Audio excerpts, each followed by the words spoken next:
Vancouver, a park ranger is grateful to be alive after a terrifying grizzly bear attack outside his home in Bella Coola, BC. Jordan Carberry said he arrived home last Monday night and saw some bears in his headlights as he pulled into the driveway.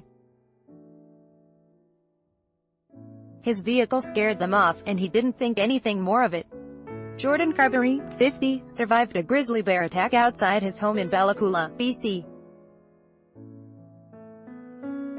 Carberry says a mother grizzly tackled him to the ground, wrapped her jaws around his head and picked him up with her mouth. Jordan Carberry, the Canadian Press. The next morning, he woke up at 5 a.m. and saw something moving outside his house. Carberry, a lifelong bear lover who often posts photos of the animals to social media, grabbed his phone and went outside to investigate. He said he saw some grizzlies in a cherry tree. At first, he didn't realize they were cubs, until a branch broke and one of the young bears crashed to the ground. Out of the corner of his eye, he saw the mother bear charging toward him. She had her eyes locked on me and she was coming for me, recalled the 50-year-old from his hospital bed in Vancouver on Sunday. Article continued below. I instantly turned and tried to get back to the house. I was only 40 feet out of the house. All of a sudden I just got tackled from behind and sent flying, he said. Read more. Manitoba tour operator feels online anger after polar bear attack. Father dies protecting his kids from polar bear attack and none of it. The grizzly wrapped her jaws around his head and picked him up with her mouth. His scalp ripped and he fell to the ground, so she picked him up again by the thigh and right buttock, he said.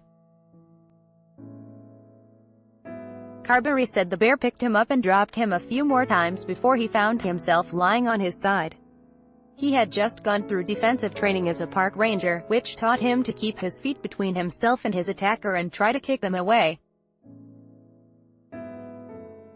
He started kicking the bear in the face as hard as he could, he said, before he managed to push himself up and try to swing at her with his fist. Article continued below. She moved like a prize-fighter boxer.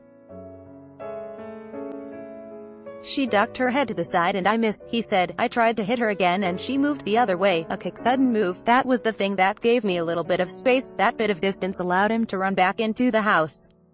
He had a torn scalp, a chest laceration, deep puncture wounds in his buttocks and leg and a wide gash across his abdomen, and he bled profusely as he scrambled to find his car keys. Carberry had dropped his phone in the melee and, regardless, has no cell service at the home he rents in Bella Coola. He also has no landline, and had no choice but to drive himself to the hospital. The bear charged at him one last time as he staggered to his vehicle, but Carberry made it behind the wheel and spent the 10-minute drive trying to stop himself from passing out.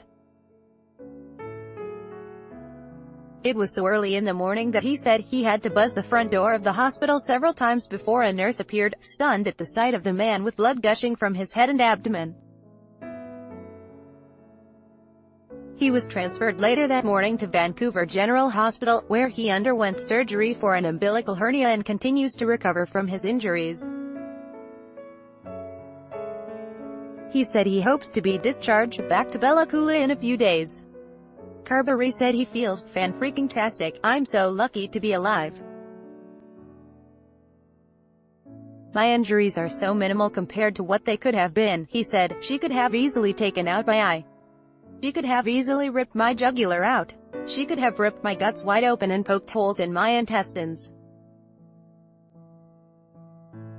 But none of that happened. The Environment Ministry did not immediately respond to a request for comment from the Canadian Press, but the ministry told Global News the bear would not be destroyed because she was defending her cubs.